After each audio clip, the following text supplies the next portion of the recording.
এখন আমরা মসজিদে উঁচু আওয়াজেও কথা বলি, আদব রক্ষা করতে পারি না। তো একটা ছেলে মসজিদের মধ্যে ঢুকতেছে, বন্ধুদের সাথে কথা বলতেছে, কথা বলতে বলতে ওই ওদেরকে বলতেছে তোমরা 2 মিনিট থাকো, আমি ঢুকতেছি মসজিদে, নামাজটা পড়ে আসে। কোনার মধ্যে হায় হায় আল্লাহর এক ফকির বসা। আমাদের এখানে দরবেশ থাকে না, দরবেশ পাকিস্তানের, নাম বাবা বুল্লে শাহ। নাম কি? বাবা বুল্লে শাহ। কিছু লোকাল দরবেশ থাকে না, লোকাল। তো লোকাল ব্যক্তি, আপনাদের এখানে তিতাসের একটা ল্যাঙ্গুয়েজ আছে না, যেভাবে আমাদের চট্টগ্রামের ল্যাঙ্গুয়েজ আছে, চিটাঙের ল্যাঙ্গুয়েজ, ওয়াজ করা শুরু করলে বুঝিব না কেউ। তো বলতে চাচ্ছিলাম বাবা বুল্লে শাহ পাহাড়ি ভাষায় কথা বলে।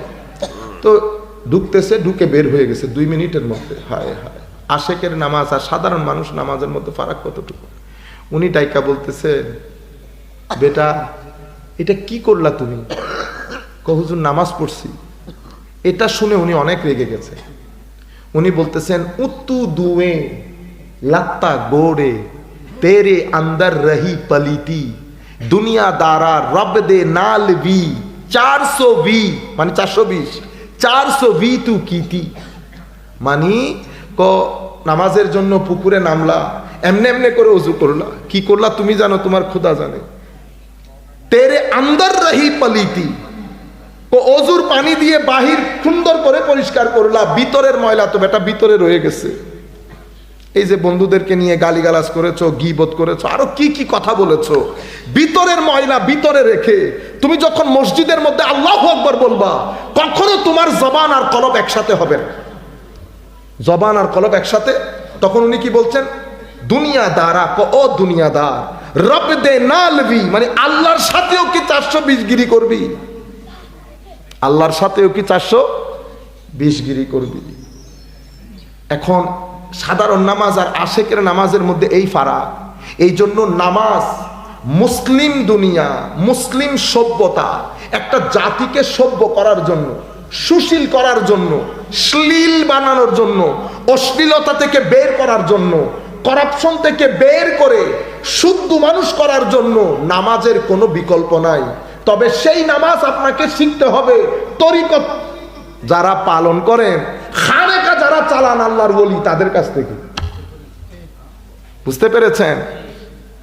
আল্লাহ কোরআনে পাকের মধ্যে বিসমিল্লাহির রহমানির রহিম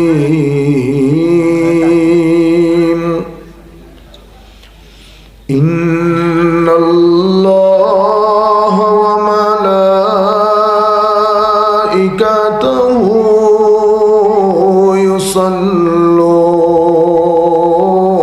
ইউসাল্লুনা আলান নবী ইয়া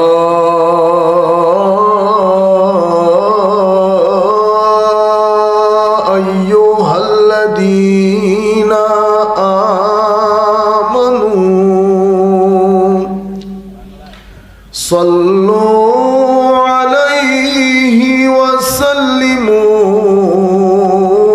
তসলিমা আল্লাহুম্মা সাইয়্যিদিনা মাওলানা মুহাম্মদ ওয়া আলা আলি সাইয়্যিদিনা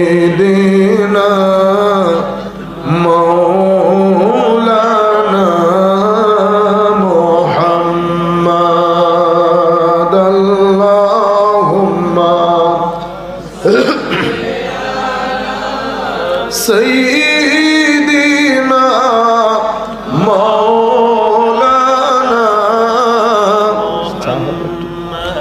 وعلى آل سيدنا مولانا محمد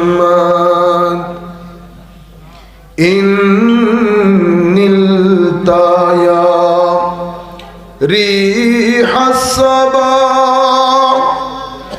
يوما إلى أرض الحرم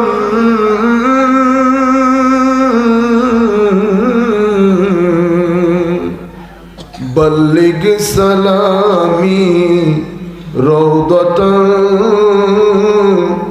फीहा नबियुल मुहतरमी अल्लाहुम्मा सल्ली अला सय्यिदिना मौलाना व अला आलि सय्यिदिना मौलाना मुहम्मद अकबादुना मजरूहतुन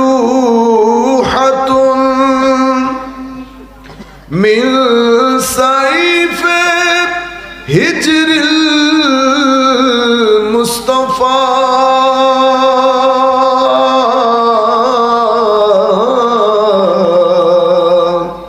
तूबा लि अहले बल्दतिन फीहा नबियुल मुहतशमी अल्लाहुम्मा सल्ली अला सय्यिदिना मौलाना मुहम्मद व अला आलि सय्यिदिना मौलाना मुहम्मद या रहमतल लिल आलमीन अंता शफीउल मुज़निबीन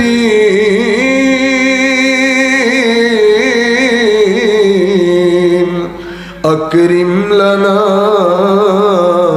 यौमल हज़ीन फضलन वजूदन वल करमी अल्लाहुम्मा सल्ली अला सय्यिदिना मौलाना मुहम्मद व अला आलि सय्यिदिना मौलाना मुहम्मद बिस्मिल्लाहिर रहमानिर रहीम या अय्युहल्लज़ीना आमनुत्तक़ुल्लाहा व आमिनू बिरसूलिही युअतिकुम किफ़लैन मिर रहमतिही व यजअल लकुम नूरन तमशून बिहि व यग़फिर लकुम वल्लाहु गफ़ूरुर रहीम सदक़ल्लाहु मौलानाल अज़ीम व सदक़ रसूलुहुन नबियुल हबीबुल करीम व नहनु अला ज़ालिका लमिनश शाहिदीन व शाकिरीन रब्बि सल्लि व सल्लिम व बारिक अलैहि। उपस्थित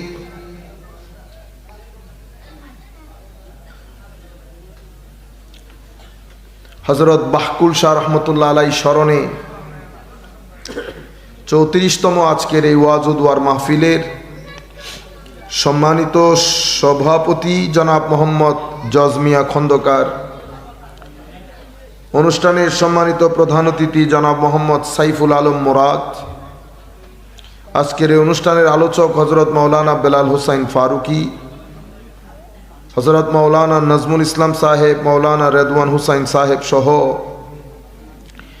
স্টেজ উপবিষ্ট সম্মানিত সুধীজন, সম্মানিত শ্রোতা মণ্ডলী, আমরা সকলের প্রতি সশ্রদ্ধ সালাম রাখছি। আসসালামু আলাইকুম ওয়া রাহমাতুল্লাহি তাআলা ওয়া বারাকাতুহু। ওয়া আলাইকুম আসসালাম ওয়া রাহমাতুল্লাহি ওয়া বারাকাতুহু। আমি বেটা আপনারা শুরুতে আমি পরিশুদ্ধিমূলক দুইটা কথা বলি।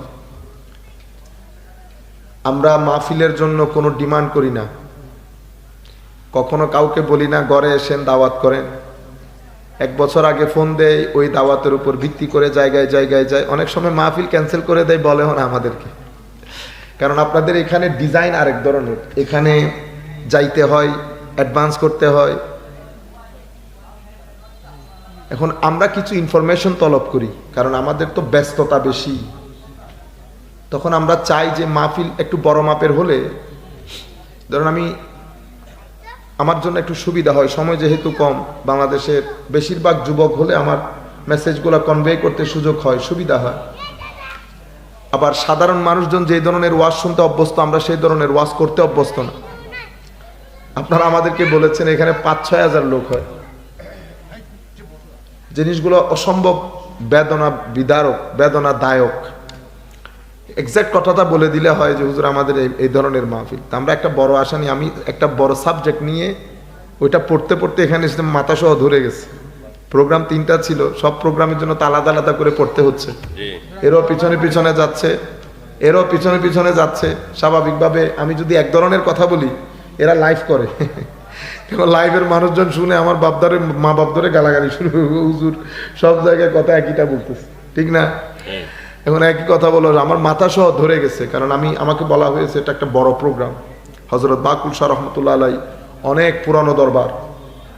আমি ওই হিসাব চিন্তা করে ওভাবে এসেছি। তাই হোক, আল্লাহ পাকের আবারও সাহিলিয়া ইলাহি আলাইনা কুল্লা সাহাবিন বিহুরমাতি সাইয়্যিদিল আবরার ওয়া উফাওয়িদু আমরি ইলাল্লাহ ইন্নাল্লাহা বাসীরুম বিল ইবাদ। আরেকটা বিষয় যেটা আপনাদেরকে বিনয়ের সাথে অনুরোধ করব, আপনারা আমাদেরকে চিনেন, জানেন, যারা আমাদেরকে জানেন, বেটা আপনারা যেই মানুষগুলো মোটরসাইকেল নিয়ে আনতে গেছেন, আমরা রাজনৈতিক নেতা না, আমরা খুব সাধারণ আল্লাহর ওলিদের দরবারের গোলাম বললেও ভুল হবে, আরো অনেক নিচের রূপ। একটা মানুষ গিয়ে শুধুমাত্র আমি জায়গাটা চিনতে হবে বিধান, অথবা 2-3 জন মানুষ একটু নিরাপত্তা সবকিছু মিলাই যদি হয়, এটা আমার জন্য যথেষ্ট। কিন্তু এটা আপনারা মোটরসাইকেলগুলো নিয়ে যান, এক মোটরসাইকেলে 3 জন বসেন, এরপরে ভিডিও করতেছেন। আল্লাহ না করুক একটা ছেলে যদি পড়ে যান, কারো দোষ হবে না, সকল দোষ আমার কাঁধে আসবে। এটা নেওয়া না বেটা, টিক বলিয়েন না এগুলো। আমার এগুলা রাজনৈতিক ময়দানে বললে তখন বলে দিয়েন জোরে চিল্লায়, এটার দর্জগা, এটার একটা আদব আছে। তাহলে আপনারা এটা করেছেন, করে ফেলেছেন, কিন্তু ভবিষ্যতে আর করবেন না। ভবিষ্যতে যেটা করবেন, প্রথমে রাস্তার মধ্যে যে পিপ দিয়ে আসতেছেন, 11টা বাজে না, অনেক মানুষ ঘুমাইতেছে, রাস্তার মধ্যে গাড়ির ডিস্টার্ব হয়। আচ্ছা বলেন তো দেখি, এই সিনারি যদি আমার নবী দেখে খুশি হবে? খুশি হবে না। মাহফিল নবীর, যার নামে এই মাহফিল, হযরত বাকুল শাহ রহমতুল্লাহ আলাই, উনিও যদি পরিস্থিতি এটা দেখেন, উনি যুবকদেরকে বলবেন বেটা এই কাজ করিস না, এটা ভালো কাজ না, ঠিক আছে? ভবিষ্যতে আপনারা ছেলেদেরকে বলছি, বেটা আপনারা এই কাজ করবেন না, 2-3 জন গিয়ে নিয়ে আসবেন। কেন? এটা মাহফিল, এটার সাথে কোরআনের সম্পৃক্ততা, হাদিসের সম্পৃক্ততা, আমার নবীর রেসালতের বাগানের সম্পৃক্ততা। কেন? কারণ এখন পুরা পৃথিবী, আপনারা মানুষ বসছেন 50 জন, হয়তো এখানে দেখবে পুরা পৃথিবী, ঠিক আছে?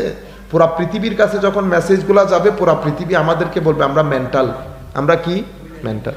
এই কাজ আর কখনো করবেন না। কোনো হুজুর যদি এটা ডিমান্ড করে, তাকে দাওয়াত করবেন না, আমি করলে আমাকেও করবেন না দাওয়াত, ঠিক আছে?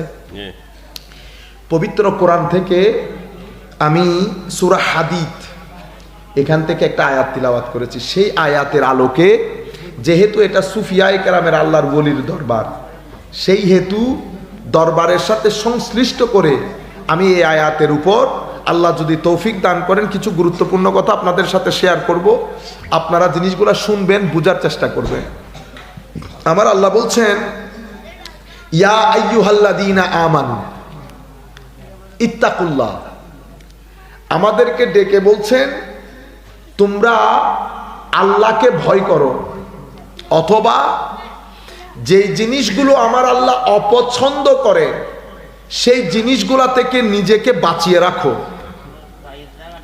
এরপরে কি বলেছে? ওয়া আমিনু বিরাসূলিহি। হায় হায়, প্রথমে বলেছে ও মুমিন, আল্লাহ অপছন্দ করেন এমন কাজগুলা থেকে নিজেদেরকে বাঁচিয়ে রাখো। আবার বলছে ওয়া আমিনু বিরাসূলিহি, তার রসুলের উপর ঈমান আনো। শুরুতে মুমিন বলে নাই তো, রসুলের উপর ঈমান না আনলে কি মুমিন হতে পারবে? না। তাহলে কি বুঝলাম? তাহলে বুঝতেছি আল ঈমানু ঈমানাইন, ঈমান 2 ধরনের। কয় ধরনের? 2 ধরনের। এটা আমি বলি নাই, এটা ইমামে হাসান রাদিয়াল্লাহু তাআলা আনহু বলেছেন। ইন্নামাল মুমিনুনা আল্লাযীনা ইযা যুকিরাল্লাহু ওয়াজিলাত কুলুবুহুম, সূরা আনফালের একটা আয়াত, 2 নম্বর আয়াত বোধহয়। সেই আয়াতের ব্যাখ্যায় মুফাসসিরিনে কেরাম এই রিওয়ায়াতটা এনেছেন, আল ঈমানু ঈমানাইন। ঈমান কয় ধরনের? 2 ধরনের। এক ধরনের ঈমান হচ্ছে আশহাদু আল্লা ইলাহা ইল্লাল্লাহ ওয়া আশহাদু আন্না মুহাম্মাদান আবদুহু ওয়া রাসূলুহু। এটা মুখে আপনি পড়লেন না, মুসলমান হয়ে গেছেন, এটা এক ধরনের। কিন্তু আরেকটা ঈমান কোন ধরনের? মুখে এটা সাক্ষী দেওয়ার পরে ঈমানের নূর যখন ভিতরে গিয়ে ভিতরের জগৎকে পরিষ্কার করে দেয়, এটা আরেক ধরনের ঈমান। যখন ভিতরের জগতের মধ্যে আপনার মৌখিক স্বীকৃতির নূর যখন ভিতরের জগতে গিয়ে আঘাত করবে, তখন আপনার ঈমান ভিতরের জগতে একটা বৃক্ষের রূপ ধারণ করবে। তখন আপনার ভিতরের জগতে একটা হাল তৈরি হয়। আমাদেরটা মুখের ঈমান, বাহকুল রহমতুল্লাহ আলাইহি সহ ওলিদের ঈমান এটা শুধু মুখের না, এটা অন্তরেরও ঈমান। তো মুখেরটা অন্তরে গেলে কেমন হয়? মুখের ঈমান যখন অন্তরে জায়গা করে নেয়, তখন তার সামনে যদি শুধু এতটুকুন বলেন না আল্লাহু আকবার, সে কাটা মুরগির মতো করবে। সেটা আমি করতে পারবো না। আমার আল্লাহ কি বলেছেন? ইজা যুকিরাল্লাহ ওয়াজিলাত কুলুবুহুম। জিক্রে ইলাহি করা হলে মনে হয় যেন তার দিলের উপর 50 কেজি ওজনের পাথর রাখা হয়েছে, দিল বের হয়ে আসতে চায় আল্লাহর ভয়ে। ওয়া ইজা তুলিয়াত আলাইহিম আয়াতুহু যাদাতহুম ঈমানা। তাদের সামনে আল্লাহর কোরআনের আয়াত তিলাওয়াত হলে তাদের ঈমানের সাগরের মধ্যে তরঙ্গের তৈরি হয়। তারা চায় আরো বাড়ুক, আরো বাড়ুক। এই যে দীর্ঘক্ষণ নামাজের মধ্যে দাঁড়িয়ে থাকে, চুপে চুপে দাঁড়িয়ে থাকে না, তিলাওয়াতের মাধ্যমে দাঁড়িয়ে থাকে, তিলাওয়াতের মাধ্যমে। কিন্তু আমি পারছি না, আমার কোমর ব্যথা হয়, আমার হাঁটু ব্যথা হয়।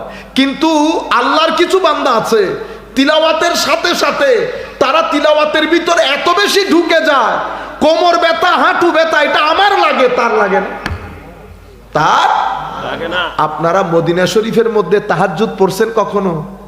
পড়ার কথা অবশ্যই পড়েছেন। ও কেরাত পড়তে পড়তে পড়তে আমার এক পরিচিত আদা নামাজ থেকে দেখি চলে যাইতেছে। আমি পরে বললাম কিরে বেটা? হুজুর এতক্ষণ। তাইলে দাঁড়ানি 2 ধরনের, একটা জিসমানি দাঁড়ানি, একটা রুহানি দাঁড়ানি।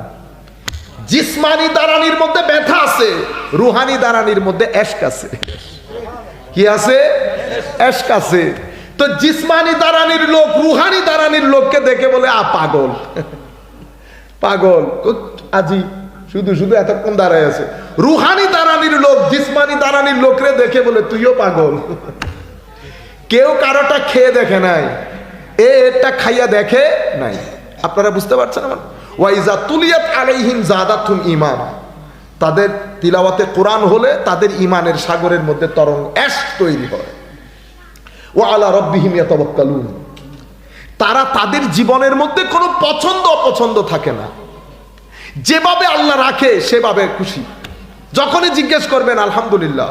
আমাদের এখনো মনে আছে, অনেক পুরানো কথা, আমাদের যিনি মসজিদের ইমাম ছিলেন, ওনার বন্ধু, সিনিয়র বন্ধু, সবসময় আমাদের মসজিদে আসতেন। উনি আমাদের মসজিদে 50 বছর ইমাম ছিলেন।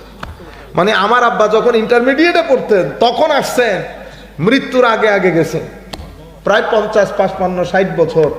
তো ওনার সময়কালে একজন বড় আলেমের রব্বানি হাফেজ, বড় আলেম ছিলেন না, হাফেজ ইমাম মসজিদে। তো পরে চাকরি বাকরি ছেড়ে দিয়েছেন। এশকে ইলাহি যখন গালেব হয়ে গেছে, তখন চাকরি বাকরি ভালো লাগে না, রাস্তা রাস্তায় হাঁটতেন, যাইতেছেন তো যাইতেছেন, যাইতেছেন তো যাইতেছেন। 2-3 দিন না খেয়ে থাকতেন। তো জিজ্ঞেস করলে হুজুর ঠিক আছে তো খাওয়া দাওয়া করছেন? না, তোমার খোদা 2-3 দিন খাওয়াই নাই। তোমার খোদা 2-3 দিন? ও আমরা 2-3 দিন না খাইলে জায়গায় থাকতে পারবো, গ্যাস্ট্রিক বেড়ে যাবে কত কিছু। কিন্তু আপনি শরীর দেখেন, চেহারা দেখেন, নূর দেখেন, চমক ধমক দেখেন, আমাদের চেয়ে অনেক স্মার্ট। আপনারা বুঝতে পারছেন? তো এদের হিসাবের সাথে আমাদের হিসাব, ওয়া আলা রাব্বিহিম ইয়াতাওয়াক্কালুন, কোনো অভিযোগ নাই। আমাদের তো এত খাওয়ার পরেও আমাদের ছেলেগুলারে আপনি এক তরকারি কম দিলে কত অভিযোগ না। হায় হায়, আমাদের ছেলেগুলা যদি জানতো অভিযোগ করতো না। পৃথিবীর মধ্যে বেটা এক ছেলে আইসা বলতেছে হুজুর আমারে আল্লাহ আরেকটু স্মার্ট বানাইলে আল্লাহর কোনো অসুবিধা হইতো। দেখছেন না অবস্থা? তা আমি তারে বলছি, বেটা পৃথিবীর 95% মানুষ, কয় ভাগ? 95% মানুষ দেখতে অ্যাভারেজ। আমরা বলি না অ্যাভারেজ? ছেলে কেমন দেখতে কো 50-50 এমনি এমনি করে মোটামুটি। 95% মানুষ দেখতে মোটামুটি, আর 5% মানুষ দেখতে অনেক স্মার্ট। আপনারা বুঝতে পারছেন? তাহলে শুকর করো যে আল্লাহ তোমাকে মোটামুটির মধ্যে বানিয়েছে। আপনারা বুঝতে পেরেছেন? ওয়ালা রাব্বিহিম ইয়াতাওয়াক্কালুন, তাদের জীবনে কোনো অভিযোগ নাই। এরপরে কি করে? ওয়াল্লাযীনা ইউকিমুনাস সালাতা ওয়া মিম্মা রাযাকনাহুম ইউনফিকুন, যারা নামাজ কায়েম করে। আমি এই কথাটা রিপিট করতে চাচ্ছি না, কারণ এটা অনেকবার বলা হয়েছে। ওয়া মিম্মা রাযাকনাহুম ইউনফিকুন, নামাজকে কায়েম করে, আদায় করে না। আমাদের নামাজ আদায় হয়, সেই কারণে আমাদের নামাজ আমাদের ব্যক্তি জীবনের মধ্যে কোনো প্রভাব বিস্তার করে না। আমাদের নামাজ আমাদেরকে পরিবর্তন করে না। আমার চোখ সেই চোখই থাকে যেটা 10 বছর আগে ছিল। আগে যেটা দেখতাম এখনো সেটা দেখি, আগে যেটা বলতাম এখনো সেটা বলি। গীবত বলেন, মিথ্যা বলেন, গালাগালি বলেন, অথচ নামাজ পড়ছি। নামাজ আমার এখানে পরিবর্তন করার কথা ছিল। আমার চয়েস, পছন্দ অপছন্দ, আমার জীবনের ধাঁচ, ধরন, গঠন পরিবর্তন করার কথা ছিল, কিন্তু করে নাই। অথচ আমি 15 বছর, 20 বছর, 30 বছর আমি বুড়া হয়ে গেছি, কিন্তু আমার সিজদার মধ্যে ওই যোগ আসে নাই। তারাবির মধ্যে আমাদের হাফেজ সাহেব যদি একটু দেরি করে, কাশির আওয়াজ বেড়ে যায় না? অথচ এটা হওয়ার কথা ছিল না। তো তাহলে কেন হলো? কারণ আমার নামাজটা আদায় হয়েছে। আবার আমার আল্লাহ বলেছেন, এটা সুফিয়া ইকরাম বলছেন, কোন নামাজি 4 ধরনের হয়। কয় ধরনের? 4 ধরনের। এক নামাজি, এটাকে বলে মুসল্লি মুকাররব, যার নামাজ তাকে আল্লাহর নৈকট্য দান করে, ইশক দান করে, মোহব্বত দান করে, বেলায়ত দান করে, শেষ পর্যন্ত বাহাকুল রহমতুল্লাহ আলাইহি হয়ে যায়। এরা মুসল্লি মুকাররব। আপনি বলতেছেন নবী আমার মতো তোমার মতো, এটা আল্লাহর ওলিও আমার মতো তোমার মতো না। আপনি বুঝতে পেরেছেন? এদের নামাজ এদেরকে আল্লাহর নৈকট্য দান করে। আমার আল্লাহ হাদিসে কুদসির মধ্যে কি বলেছেন? আমি যা তাদের উপর ফরজ করেছি তা তো পালন করেই, নফল নামাজের মাধ্যমে আমার নৈকট্য হাসিল করে। নফলের ফরজের পরে নফল নামাজের মাধ্যমে আল্লাহর নৈকট্য লাভ করে। আর আমি মিথ্যাই ছাড়তে পারি নাই 30 বছর পর্যন্ত, গালাগালি ছাড়তে পারি নাই 30 বছর পর্যন্ত, লুঙ্গি আমাদের হাঁটুর উপরে উঠে যায়, 30 বছর হয়ে গেছে। তো মুসল্লি মুকাররব। আরেক ধরনের মুসল্লিকে কি বলে? আরেক ধরনের মুসল্লি মুফলেহ। এরা যে উদ্দেশ্যে আল্লাহ নামাজ দান করেছেন সফল হয়েছে। কদ আফলাহাল মুমিনুন আল্লাযীনা হুম ফি সালাতিহিম খাশিউন, যারা যখন নামাজ পড়ে তাদের মনও তাদের সাথে থাকে, রুকুতে গেলে মনও রুকুতে যায়। সুবহান রাব্বিয়াল আযীম যখন বলে, দিল, জান, আকল, কলব সবকিছু ওই সুবহান রাব্বিয়াল আযীমের সমুদ্রের মধ্যে সাঁতার কাটে। সামি আল্লাহু লিমান হামিদা, আমরা নামাজ পড়ি, আমাদের এই শব্দের সাথে আমাদের দিলের কোনো সামি আল্লাহু লিমান হামিদা মানি প্রশংসা যেই ব্যক্তি আল্লাহর করে, আল্লাহ তার প্রশংসা শুনে। তো এটার একটা তাসির আছে না কথা। আরে আমরা মা বলতেই কান্না করে দেই না মোনাজাতের মধ্যে, যখন আমরা বলি যাদের মা নাই আল্লাহ তাদের মার রুহে পৌঁছাই দাও, এতটুকুনের মধ্যে আপনার চোখের পানি পড়ে না কেন? সম্পর্কের কারণে। কিসের কারণে? সম্পর্কের কারণে। তাহলে মার সাথে সম্পর্ক আছে বিদায় চোখের পানি, এর সাথে কোটি গুণ বেশি আল্লাহর সাথে থাকার কথা না। কিন্তু সেই কানেকশন আমাদের ভিতরে নাই। আমরা মসজিদের মধ্যে ঢুকি, ফটাফট নামাজ পড়ি, 2 মিনিটে বের হয়ে যায়। সেই কারণে মসজিদের আদব পর্যন্ত আমাদের থাকে না। আমরা মসজিদের মধ্যে উঁচু আওয়াজে কথা বলি। ইমাম সাহেবকে তো কথা বলতেই দেই না, ইমাম সাহেবকে কথা বলতেই দেই না। মসজিদে কথা বলে চেয়ারম্যান সাহেব, বুঝছেন না? চেয়ারম্যান এগুলো কোনোদিন বলিয়েন না। আমি মসজিদে আমেরিকার মধ্যে যে মসজিদে আছি, তো একদিন ভুলক্রমে সেক্রেটারি বলছে আমি মসজিদের সেক্রেটারি। আল্লাহ কুবামু যদি কোনোদিন সেক্রেটারি বলো, বন্ধু মানুষ তো। আল্লাহ মসজিদের বেটা কোনো চেয়ারম্যান সেক্রেটারি হয় না। আমরা সবাই খাদেম, আমরা সবাই খাদেম। কেউ মসজিদের অ্যাডমিনিস্ট্রেশন দেখবে, কেউ মসজিদের ভিতরে রুহানি তরবিয়ত দেখবে। যিনি রুহানি তরবিয়ত দেখভাল করেন উনি ইমাম, আর যিনি মসজিদের বিল্ডিং দেখভাল করেন ইনারা খাদেম, ওই যে কমিটি। আপনারা বুঝতে পেরেছেন? তো এখন আমরা মসজিদে উঁচু আওয়াজেও কথা বলি, আদব রক্ষা করতে পারি না। তো এক ব্যক্তি, একটা ছেলে মসজিদের মধ্যে ঢুকতেছে, বন্ধুদের সাথে কথা বলতেছে, কথা বলতে বলতে ওই ওদেরকে বলতেছে তোমরা 2 মিনিট থাকো, আমি ঢুকতেছি মসজিদে, নামাজটা পড়ে আসি। কোনার মধ্যে হায় হায় আল্লাহর এক ফকির বসা। আমাদের এখানে দরবেশ থাকে না, দরবেশ পাকিস্তানের, নাম বাবা বুল্লে শাহ। নাম কি? বাবা বুল্লে শাহ। কিছু লোকাল দরবেশ থাকে না, লোকাল। তো লোকাল ব্যক্তি, আপনাদের এখানে তিতাসের একটা ল্যাঙ্গুয়েজ আছে না, যেভাবে আমাদের চট্টগ্রামের ল্যাঙ্গুয়েজ আছে, চিটাঙের ল্যাঙ্গুয়েজ, ওয়াজ করা শুরু করলে বুঝিব না কেউ। তো বলতে চাচ্ছিলাম বাবা বুল্লে শাহ পাহাড়ি ভাষায় কথা বলে। তো ঢুকতেছে, ঢুকে বের হয়ে গেছে 2 মিনিটের মধ্যে। হায় হায়, আশেকের নামাজ আর সাধারণ মানুষ নামাজের মধ্যে ফারাক কতটুকু। উনি ডাইকা বলতেছে, বেটা এটা কি করলা তুমি? হুজুর নামাজ পড়ছি। এটা শুনে উনি অনেক রেগে গেছে। উনি বলতেছেন, উত্তু দুয়ে লাত্তা গোড়ে তেরে আন্দর রহি পলিতি দুনিয়া দারা রব দে নাল ভি 420 মানে 420 420 তু কিতি। মানে নামাজের জন্য পুকুরে নামলা, এমনে এমনে করে ওযু করলা, কি করলা তুমি জানো, তোমার খোদা জানে। তেরে আন্দর রহি পলিতি, ওযুর পানি দিয়ে বাহির সুন্দর করে পরিষ্কার করলা, ভিতরের ময়লা তো বেটা ভিতরে রয়ে গেছে। এই যে বন্ধুদেরকে নিয়ে গালিগালাজ করেছো, গীবত করেছো, আরো কি কি কথা বলেছো, ভিতরের ময়লা ভিতরে রেখে তুমি যখন মসজিদের মধ্যে আল্লাহু আকবার বলবা, কখনো তোমার জবান আর কলব একসাথে হবে না। জবান আর কলব একসাথে। তখন উনি কি বলছেন? দুনিয়াদারা ও দুনিয়াদার রব দে নালবি, মানে আল্লাহর সাথেও কি 420 গিরি করবি? আল্লাহর সাথেও কি 420 গিরি করবি? এখন সাধারণ নামাজ আর আশেকের নামাজের মধ্যে এই ফারাক।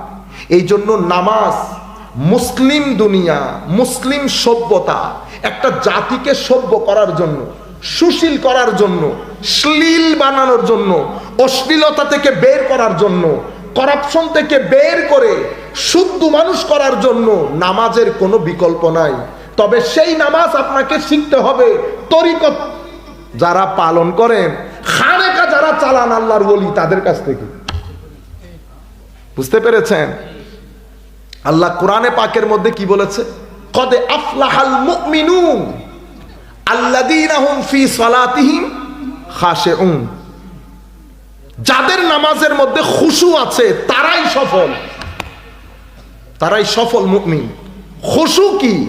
খুশু হচ্ছে ভিতর এবং বাহির একাকার হয়ে একাগ্রতার সাথে নামাজ পড়া, যেই নামাজের মধ্যে আদাবগুলা রক্ষা হবে, নামাজের রুকন, নামাজের আরকান, নামাজের তিলাওয়াত, নামাজের মধ্যে তাসবিহাত, তাহলিলাত, এরপরে আপনার ভিতরের জগতের প্রেজেন্স, উপস্থিতি। এটা কখন হবে? হায় হায়, এটা আপনি ইচ্ছে করলে পারবেন না, এটা একটা প্রসেসিং। আমাদের অনেকে জিজ্ঞেস করে, হুজুর এটা সম্ভব কিভাবে হয়? আমার ভাইয়েরা, এটা একদিনে হয় না, এটা একটা প্রসেসিং। প্রসেসিং শুরু হয় কখন থেকে? প্রসেসিংটা শুরু হয় আগে আপনার ভিতরে। উনি কি বলেছেন? তেরে আন্দর রহি পলিতি। তো ভিতরে তো বলে যে পলিত মানে হচ্ছে আপনার গন্দগি, আপনার ময়লা তো ভিতরে থেকে গেছে। ময়লা কোথায় থাকে? নফসের জমিনের মধ্যে। আপনি যদি নফসের জমিনের ময়লা পরিষ্কার না করেন, তো আপনি রূহ এবং কলব বাতেনকে নামাজের মধ্যে রাখতে পারবেন না, নামাজের মধ্যে রাখতে পারবেন না। যাই হোক, আমরা ওই রাস্তায় না হাঁটি, ওইটা আরেকটা রাস্তা। এখন থেকে আপনারা এই জিনিসগুলো খেয়াল করবেন, নামাজের মধ্যে সময় দিবেন। সময় মানি আপনি দেখেন পাঞ্জে গানা নামাজের মধ্যে অনেক সময় লাগে না, কিন্তু 10 মিনিট, টোটাল 50 মিনিট। আপনি 8 ঘন্টা 9 ঘন্টা ঘুমান, 50 মিনিট আল্লাহর নামাজের জন্য দেওয়া যাবে না? কিন্তু নামাজের মধ্যে আমরা দৌড়াদৌড়ি করবেন না, কখন? আস্তে ধীরে, আস্তে ধীরে, 2-3 মিনিটে না, যাই পড়েন, ইন্না আতওয়াইনা পড়েন, কুল হুয়াল্লাহু আহাদ পড়েন, আস্তে ধীরে পড়েন। নিজেকে ওখানে রাখার চেষ্টা করেন। যদি মন বাইরে চলে যায়, আবার মনকে ভিতরে আনেন, কনসেন্ট্রেট করেন, আদবের সাথে নামাজ পড়েন। নিজের ভিতরে লজ্জা, অনুতপ্ততা এগুলা ভিতরে রাখেন, এমন ভাবে নামাজ পড়েন বাইরে থেকে মানুষ দেখলে বুঝে যেন বড় ভদ্রতার সাথে আদবের সাথে নামাজ আদায় করছে। আপনারা বুঝতে পেরেছেন? তাইলে মুসল্লি মুফলেহ। আরেক ধরনের মুসল্লিকে বলে মাজুর। এরা নামাজ পড়ে, আল্লাহ এদেরকে সওয়াব দান করবেন, ক্ষমাও করে দিবেন। এরা কারা? এরা আমাদের কথা বলছে। এরা নামাজে পড়ে, মন বের হয়ে যায়, আবার মন বের টাইনা ধরে মসজিদের মধ্যে ঢুকায়, আবার বের হয়, আবার টেনে ধরে মসজিদে ঢুকায়। হায় হায়, আমার আল্লাহর হয়তো অনেক ভালো